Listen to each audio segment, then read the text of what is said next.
Good morning. Kapayapaan. Kapayapaan po ang hiling ko sa bawat isa. Yan po ang gusto kong dalhin sa inyo this morning. Alam ko po na sa panahon po ngayon ay yan yung pinaka mailap na salita. Kapayapaan. Yes, as I start this video, I'd like to greet everybody. Peace be with you.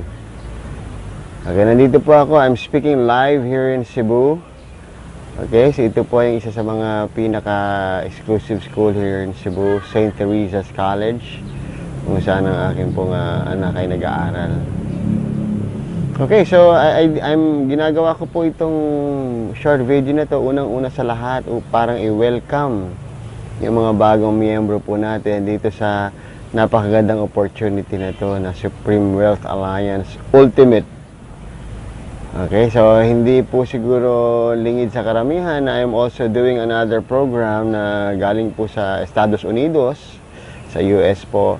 But a few weeks ago, or 2 weeks I think, almost 2 weeks, I bumped into this